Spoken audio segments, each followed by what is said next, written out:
Hi, it's Jamie from Gilbert Farm. Today I'm going to show you how to make a white sauce, also called a roux. And we're going to use some of those canned ingredients in the basement, and I'm going to show you how to stretch some meat.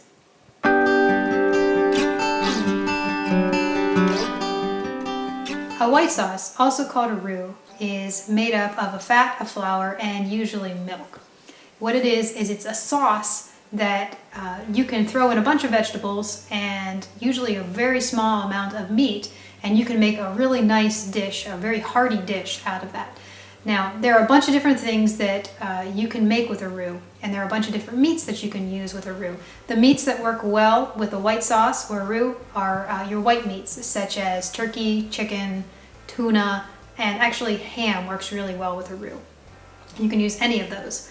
And then as far as vegetables, you want to use about 2 cups of vegetables, any vegetables you want. And as far as spices, you can use any spices you want. Tarragon usually works really well. Tarragon, salt, and pepper are usually my go-to spices for any kind of roux. Now, I'm going to show you how to make this, and you're going to be able to make a whole bunch of recipes by just knowing how to do this one white sauce recipe.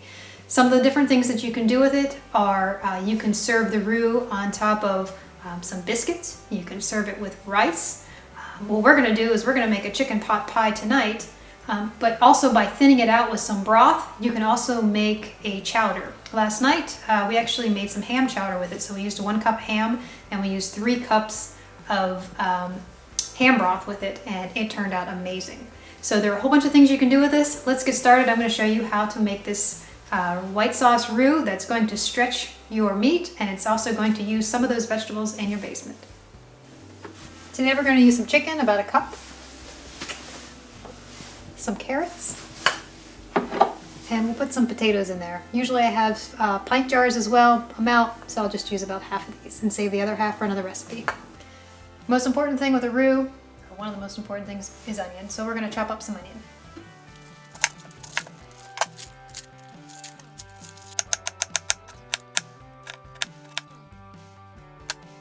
Okay, so we're going to turn our stovetop on about medium, and we're going to melt about 1.5 tablespoons to 2 tablespoons of butter.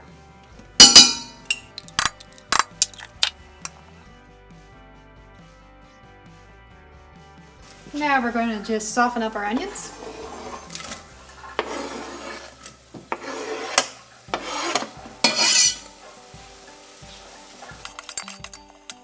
Okay, once your onions are softened, you're going to add about 2 tablespoons of flour. This is the gluten-free flour that I made. And you're just going to sprinkle that on top.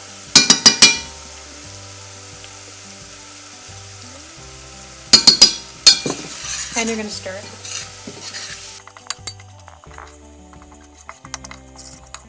Now we're going to add some milk, probably about 1.5 cups to 2 cups.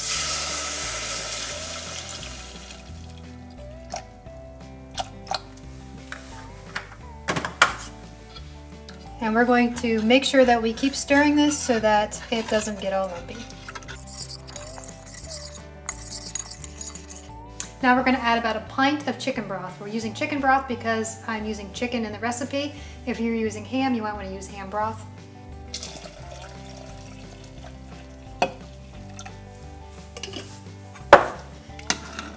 And we're just going to keep stirring that. Now we're going to add our tarragon, or whatever spices you want to use. I'm going to add about 1.5 teaspoons.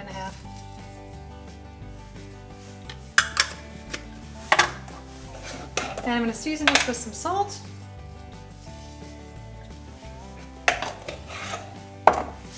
And some pepper.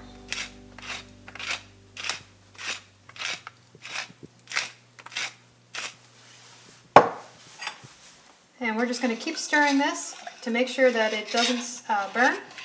And we're going to allow it to thicken a little bit. Okay, so while our sauce is thickening, I'm just going to make sure this is all nice and chopped up. If your sauce needs to be a little bit thicker, don't hesitate to add in another tablespoon of flour. You just want to make sure that you stir that in really well so that it doesn't cause lumps.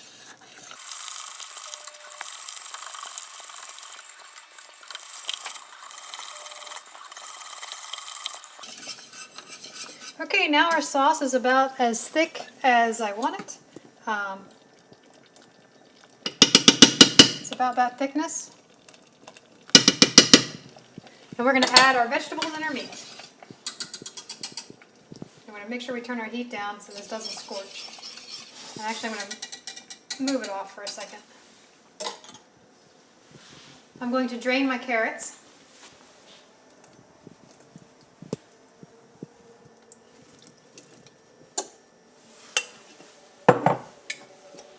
I'm going to drain my potatoes.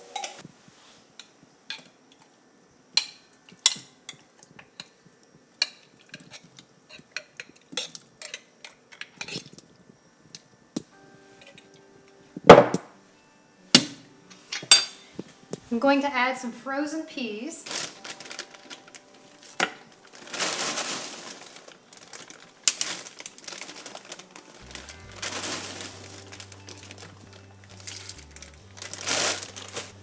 And I'm going to add my 1 cup of chicken.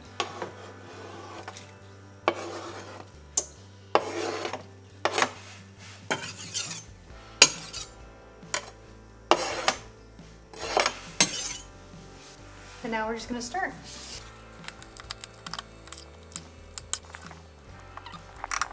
We're going to let that cook for a few minutes. Now if you do not have canned vegetables, that's okay. When you go to add your onions, what you're going to do is add your vegetables then. So add, say, if you wanted to add carrots, you can add your carrots then, your raw carrots then, and allow that to cook with the onions.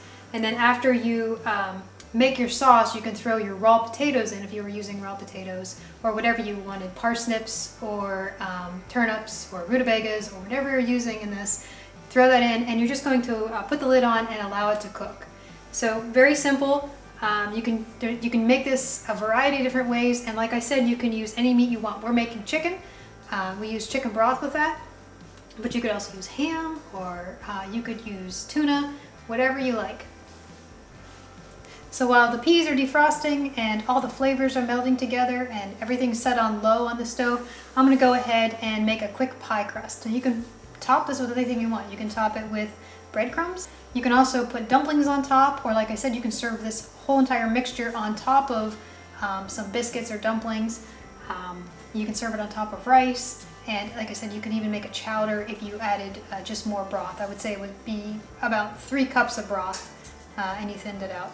Many different things you can do with this recipe. Right now we're going to make the crust. Okay, now we're going to dump our roux into a greased casserole dish. I cheat, I use cooking spray. You can also rub it down with butter or lard as well.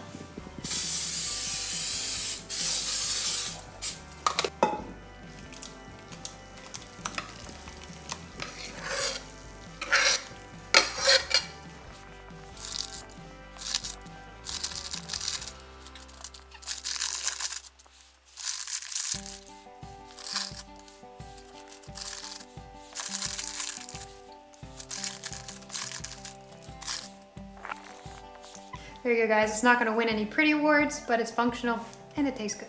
Now we're going to put it in the oven for about 30 to 40 minutes, or until it starts to turn brown on top.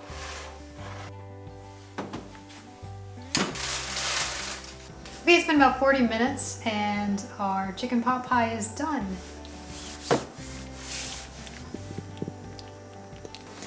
So there you go, guys. That's how you can stretch your meat by using a white sauce, also called a roux. For this recipe, I only use 1 cup of meat, and as you can see, it's going to feed quite a bit of people.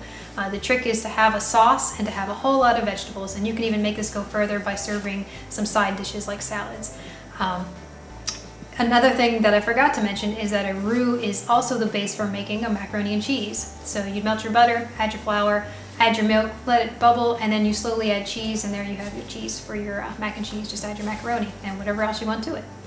I'm going to be doing a video in the future on how to stretch your meat by using a brown sauce or a gravy. So if you like this kind of stuff, feel free to like and subscribe. We have a whole bunch more videos coming out in the future.